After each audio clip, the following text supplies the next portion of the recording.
Matahari baru saja naik di ufuk timur Kabupaten Mesuji, Lampung.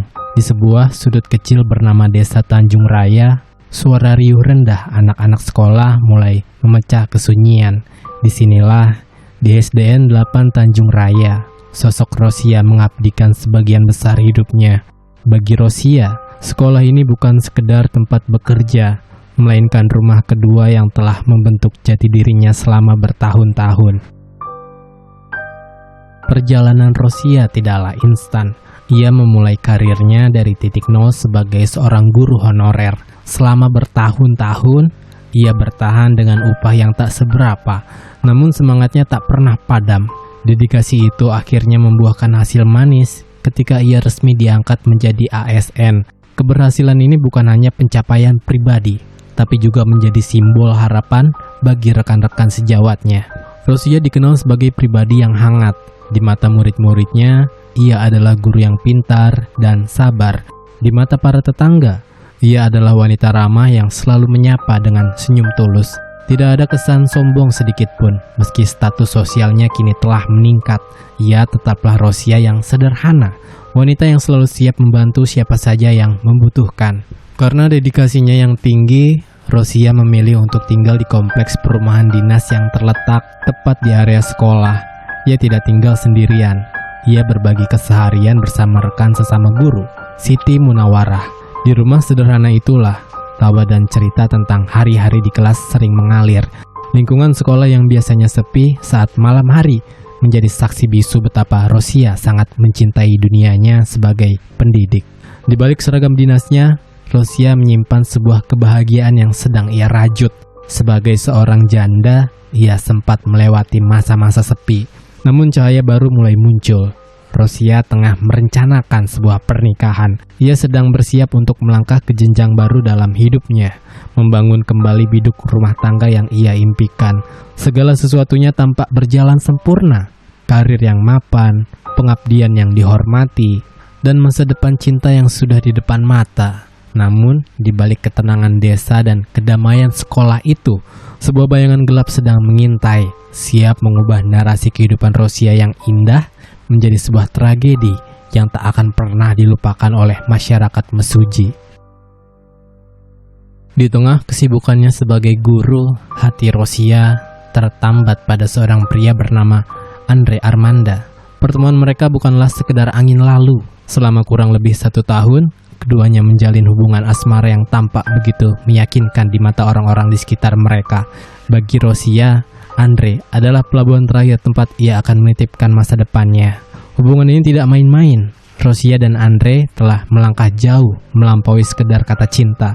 Keluarga besar dari kedua belah pihak sudah saling bertemu, duduk bersama dalam kehangatan dan menyepakati satu janji suci. Sebuah tanggal pernikahan pun telah ditetapkan. Di kalender mereka, hari bahagia itu sudah dilingkari, menjadi garis finish dari masa penantian Rosia. Segala persiapan mulai dibicarakan, mulai dari hiasan pelaminan hingga undangan yang akan disebar. Jika menilik jejak digitalnya, Andre Armanda adalah sosok pria yang terlihat sangat memuja kekasihnya. Di media sosial, ia tak ragu memamerkan kemesraannya. Dinding akunnya dipenuhi dengan kata-kata romantis dan pujian untuk Rosia. Bagi siapapun yang melihatnya dari luar, Andre adalah gambaran pria yang sedang mabuk kepayang, seorang calon suami yang sangat mencintai pasangannya.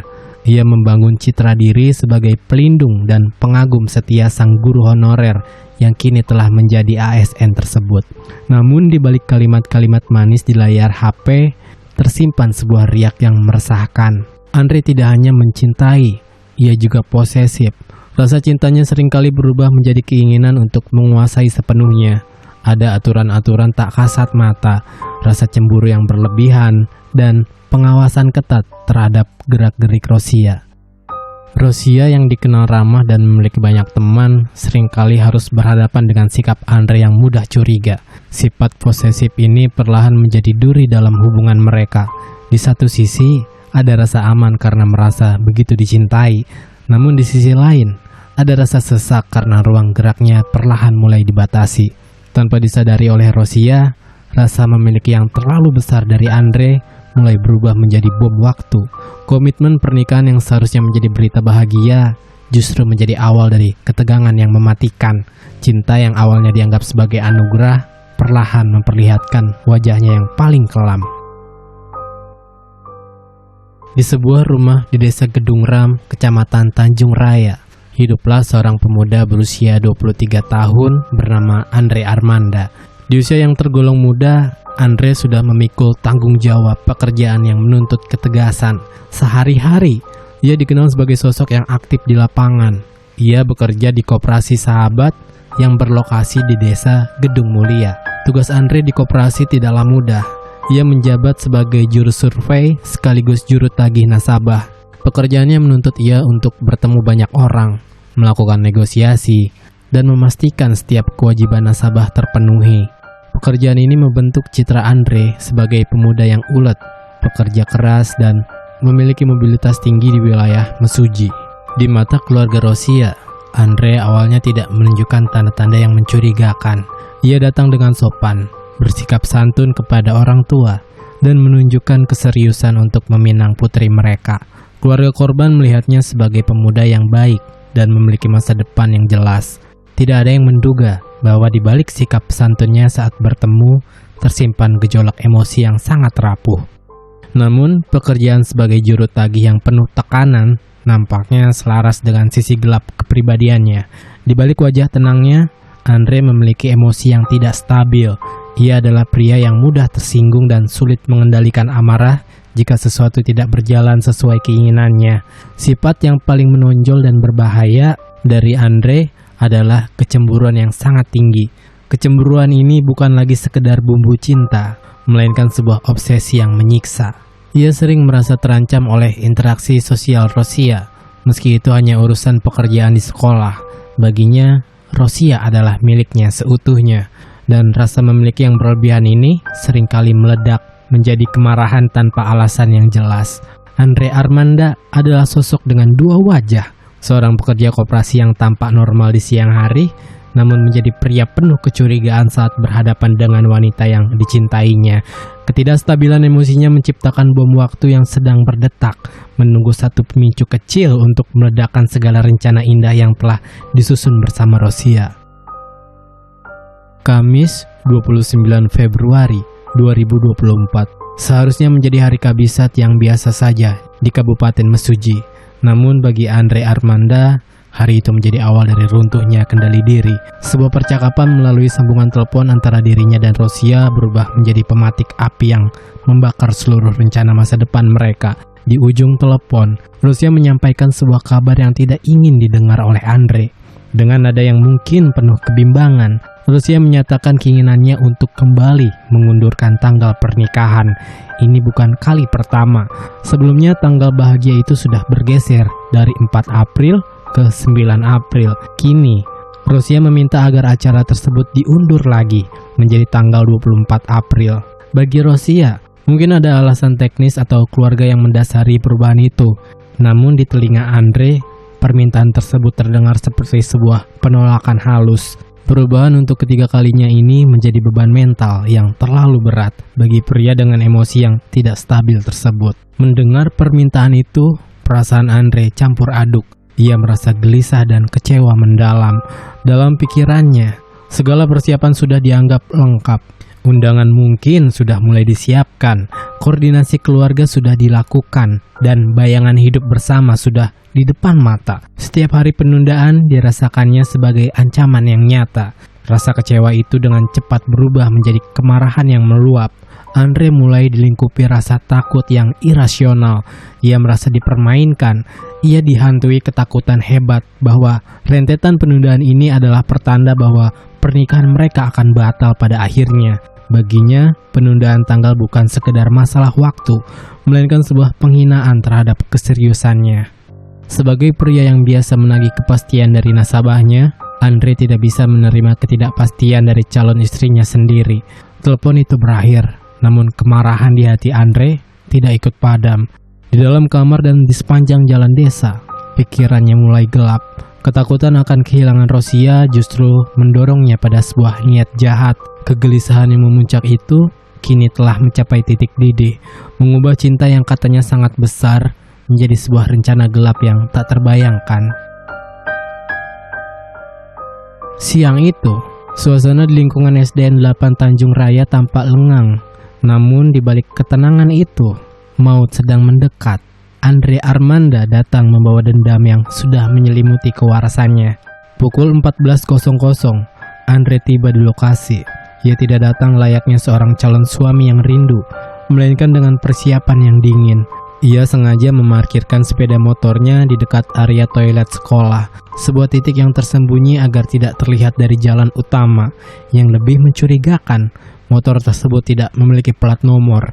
Andre masuk ke rumah dinas tanpa melepas tas ranselnya, bahkan tangannya masih menggunakan sarung tangan. Lucia menyambutnya dengan kehangatan seorang tunangan. Meski melihat gelagat aneh Andre, ia tetap bersikap baik. Lucia bahkan sempat menawarinya makan. Ketika menyadari persediaan teh di rumah habis, Lucia dengan tulus meracik segelas sirup untuk Andre. Ia tidak menyadari bahwa kebaikan kecil itu adalah jamuan terakhir yang ia berikan kepada orang yang ia cintai. Sambil menikmati sirup, keduanya kembali berbincang tentang rencana masa depan. Namun pembicaraan itu kembali ke titik buntu. Lucia menegaskan kembali keputusannya untuk menunda pernikahan. Di tengah perdebatan itu, muncul sebuah kalimat yang kemudian diklaim Andre sebagai pemicu amarahnya yang paling hebat. Menurut pengakuan Andre, Lucia sempat berucap bahwa ia ingin memanfaatkan Teguh dulu, yaitu merujuk pada sosok pria lain. Kalimat itu bagai bensin yang menyambar api kecemburuan Andre yang sudah lama membara. Sekitar beberapa saat kemudian, Lucia yang merasa lelah pamit untuk beristirahat dan rebahan di dalam kamarnya. Ia membelakangi pintu, mencari ketenangan sejenak. Namun di ruang tengah, Andre sudah kehilangan akal sehatnya. Ia menyambar sebilah pisau dari meja makan dan melangkah perlahan menuju kamar.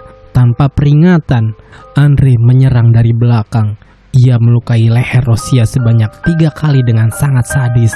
Di kamar yang seharusnya menjadi tempat istirahat yang aman, guru yang dikenal ramah itu menghembuskan nafas terakhirnya di tangan orang yang paling ia percayai untuk menjadi pelindung hidupnya. Janji suci pernikahan yang mereka bangun selama setahun hancur seketika dalam genangan darah di sore yang kelam itu.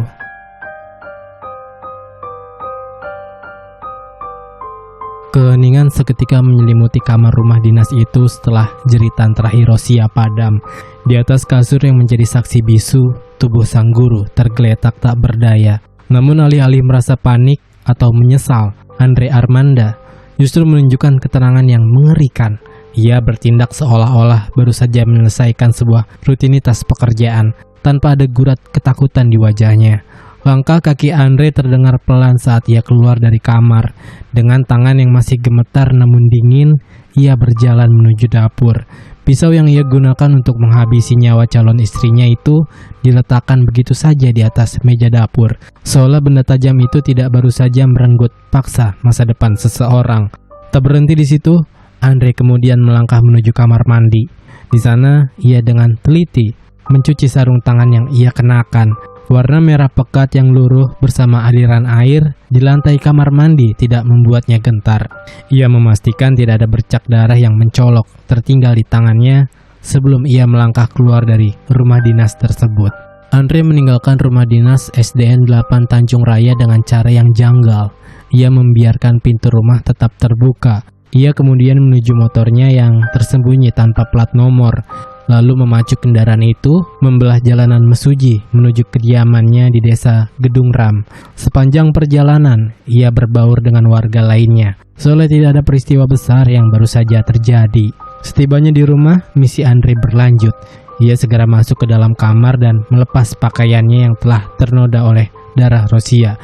Dengan penuh perhitungan, ia menyembunyikan baju-baju tersebut jauh di dalam tumpukan lemari, berharap rahasia kelam itu akan tertimbun selamanya. Setelah mengganti pakaian dengan baju yang bersih, ia mencoba kembali ke kehidupan normalnya tanpa menyadari bahwa bayang-bayang Lucia dan hukum akan segera mengejarnya. Sore itu, matahari mulai condong ke barat, menyisakan cahaya temaram di kompleks SDN 8 Tanjung Raya. Siti Munawarah, rekan sekamar Lucia, baru saja kembali ke rumah dinas. Langkah kakinya terhenti saat melihat pemandangan yang tidak biasa. Pintu depan rumah mereka terbuka lebar, namun suasana di dalam begitu sunyi. Siti masuk dengan perasaan bimbang. Ia memanggil nama Rosia, namun tidak ada jawaban. Matanya tertuju pada pintu kamar Rosia yang tertutup rapat. Mengira rekannya sedang beristirahat sangat pulas atau ingin sendirian. Siti tidak berani mengganggu. Namun yang Siti ingat, Rosia belum makan hari ini. Kabar mengenai keanehan ini akhirnya sampai ke telinga keluarga korban. Ayah Rosia, Susila, mulai merasakan firasat yang tidak enak. Sebagai seorang ayah, ia mengenal betul kebiasaan putrinya. Kabar bahwa Rosia mengurung diri seharian tanpa keluar kamar sedikit pun terasa sangat tidak masuk akal. Ketegangan sore hari menyelimuti rumah dinas SDN 8 Tanjung Raya, akhirnya mencapai titik puncaknya pada waktu maghrib. Tidak ada lagi ruang untuk sekedar menduga-duga. Kebenaran harus segera dicari di balik pintu kamar yang membisu itu. Tepat pada pukul 18:30, Siti Munawarah tidak bisa lagi membendung rasa penasarannya yang bercampur takut. Dengan tangan gemetar, ia memberanikan diri mendekat dan membuka pintu kamar Rosia. Saat daun pintu perlahan terbuka, pemandangan yang tersaji di depannya seolah menghentikan aliran darahnya. Di atas tempat tidur, ia menemukan Rosia dalam kondisi yang mengerikan, bersimbah cairan berwarna merah yang membasahi kasur dan lantai. Pekikan kengerian Siti pecah, membelah kesunyian sekolah malam itu. Jasad Rosia segera dilarikan ke RSUD Ragap Begawai Caram untuk menjalani pemeriksaan medis. Namun harapan tipis keluarga seketika musnah. Hasil visum dan otopsi dari tim dokter menyatakan bahwa Rosia telah meninggal dunia sesaat setelah serangan terjadi. Luka di lehernya sangat dalam dan fatal. Serangan itu begitu sadis hingga memutus aliran kerongkongan sang guru. Luka tersebut menjadi bukti betapa besarnya amarah dan kekejaman yang diluapkan pelaku pada sore yang berdarah itu. Tragedi ini menjadi pukulan yang teramat berat bagi Susila, ayah Rosia. Di tengah jarak yang memisahkan, ia harus menerima kabar duka tersebut. Namun, momen paling menyakitkan adalah ketika ia melihat kondisi putrinya secara langsung. Melalui sebuah sambungan video call, Susila diperlihatkan foto kondisi leher anaknya yang mengerikan akibat luka senjata tajam. Sekejap saja, tangis Susila pecah menjadi jeritan histeris. Ia seolah tidak percaya bahwa putri yang ia besarkan dengan kasih sayang, yang baru saja merayakan kelulusan ASN, dan yang sedang menghitung hari menuju pernikahan, harus berakhir dalam kondisi semengenaskan itu.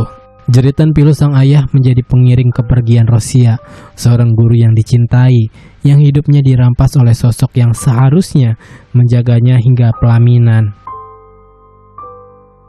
Ketika kabar kematian Rosia mulai tersebar, Andre justru memainkan sebuah drama. Di depan banyak orang, ia berpura-pura pingsan karena syok mendengar kabar duka tersebut. Namun, aksi Andre justru terlihat seperti sebuah alibi yang dipaksakan. Orang-orang menemukan banyak kejanggalan dalam reaksinya.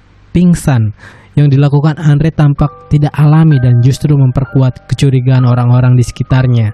Polisi pun sedikit mencium aroma kepalsuan di balik air mata dan sandiwara lemas tersebut. Setelah jasad Rosia ditemukan, garis polisi segera melingkari rumah dinas SDN 8 Tanjung Raya. Tim investigasi bergerak cepat mengumpulkan serpihan bukti di tempat kejadian perkara. Namun, kunci utama dari misteri ini justru datang dari kesaksian orang terdekat dan perilaku janggal sang kekasih. Siti Munawarah, rekan sekamar korban, memberikan keterangan krusial kepada penyidik. Ia menceritakan sebuah keganjilan yang terjadi beberapa saat sebelum penemuan jasad. Di hari kejadian, Andre sempat menjemput Siti untuk makan di luar dan kemudian mengantarnya pulang ke rumah dinas. Namun ada satu hal yang terasa sangat tidak masuk akal bagi Siti. Andre sama sekali tidak mampir atau sekedar menyapa Rosia. Sebagai pria yang berstatus calon suami dan sudah merencanakan pernikahan, perilaku Andre yang seolah mengabaikan keberadaan Rosia di dalam rumah dinas tersebut terasa sangat dingin dan tidak wajar. Hal ini menjadi petunjuk awal bagi polisi bahwa Andre mungkin sedang menghindari sesuatu. Investigasi semakin menyudutkan Andre. Alibi yang ia bangun perlahan-lahan runtuh saat polisi mencocokkan waktu kejadian dengan keterangan saksi-saksi lainnya. Polisi menyadari bahwa di balik sosok calon suami yang berduka ini tersembunyi seorang pria yang baru saja melakukan tindakan paling keji. Investigasi kini beralih dari pencarian fakta menjadi penangkapan terhadap pelaku yang mencoba bersembunyi di balik topeng kesedihannya. Di tengah suasana duka yang menyelimuti rumah keluarga korban, lantunan ayat suci menggema dalam acara yasinan untuk mendoakan almarhumah Rosia. Di antara kerumunan warga, Andre Armanda hadir dengan wajah yang tampak layu, mencoba tetap memerankan perannya sebagai calon suami yang kehilangan. Namun, ia tidak menyadari bahwa polisi telah mengawasinya dengan ketat. Tanpa menunggu lama, petugas kepolisian menjemput Andre tepat saat ia berada di rumah duka. Saat dibawa untuk diinterogasi, topeng ketenangan Andre mulai retak. Ia tampak sangat gugup dan memberikan keterangan yang berbelit-belit. Setiap pertanyaan penyidik dijawab dengan keraguan, membuat kecurigaan polisi semakin bulat bahwa pria di hadapan mereka ini adalah pelaku utama, bukanlah saksi. Tim penyidik kemudian melakukan penggeledahan di rumah Andre di desa Gedung Ram. Di sanalah segala kebohongan Andre akhirnya runtuh. Di balik tumpukan kain di dalam lemari, polisi menemukan pakaian penuh cairan berwarna merah yang sengaja disembunyikan. Hasil tes laboratorium forensik mengonfirmasi kenyataan pahit. Darah tersebut identik dengan darah Rosia. Bukti ini menjadi paku terakhir bagi peti mati sandiwara Andre. Ia tak lagi bisa mengelak dari dosa yang telah ia perbuat. Setelah bukti fisik ditemukan, Andre akhirnya mengakui perbuatannya. Terungkaplah alasan dibalik tindakan sadis yang ia lakukan terhadap wanita yang seharusnya ia jaga. Motif utama penghilangan nyawa ini adalah kekecewaan dan sakit hati yang mendalam. Andre merasa martabatnya sebagai pria terluka karena Rosia terus-menerus mengulur waktu pernikahan mereka. Bagi Andre, penundaan yang berulang bukan sekedar masalah teknis, melainkan bentuk ketidakpastian yang menyiksa batinnya. Puncak dari amarah Andre meledak ketika Rosia menyebut nama pria lain, Teguh, sebagai alasan dibalik penundaan tersebut. Nama itu menjadi pematik api cemburu yang luar biasa hebat. Rasa memiliki yang berlebihan berubah menjadi kebencian sesaat yang mematikan. Andre merasa dikhianati dan dipermainkan, hingga ia merasa bahwa jika ia tidak bisa memiliki Rosia seutuhnya melalui pernikahan, maka tidak boleh ada orang lain yang memilikinya. Tragedi Rosia adalah pengingat kelam tentang bagaimana obsesi dan kecemburuan buta bisa mengubah cinta menjadi senjata. Seorang guru yang penuh dedikasi kini telah tiada, menyisakan duka mendalam bagi dunia pendidikan di Mesuji dan luka abadi bagi keluarga yang ditinggalkan. Drama kehidupan ini akhirnya berpindah ke ruang sidang pengadilan negeri Menggala. Di bawah sorotan lampu ruang sidang yang dingin, kebenaran-kebenaran baru yang mengejutkan mulai terkuak satu demi satu. Fakta persidangan menghadirkan sosok yang selama ini hanya menjadi nama dalam perdebatan antara Andre dan Rosia, yaitu Teguh. Di hadapan hakim, Teguh memberikan kesaksian yang mengejutkan. Ia mengaku memang menjalin hubungan asmara dengan Rosia selama 4 bulan terakhir. Namun Teguh menegaskan bahwa ia sama sekali tidak tahu jika Rosia sudah memiliki calon suami dan bahkan sudah menetapkan tanggal pernikahan. Kesaksian ini memperjelas rumitnya konflik perasaan yang terjadi sebelum tragedi berdarah itu pecah.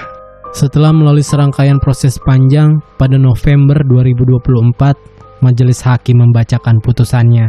Andre Armanda dinyatakan terbukti secara sah dan meyakinkan melakukan penghilangan nyawa berencana. Tindakannya yang membawa sarung tangan, menyembunyikan motor, dan menyiapkan senjata menjadi pertimbangan berat.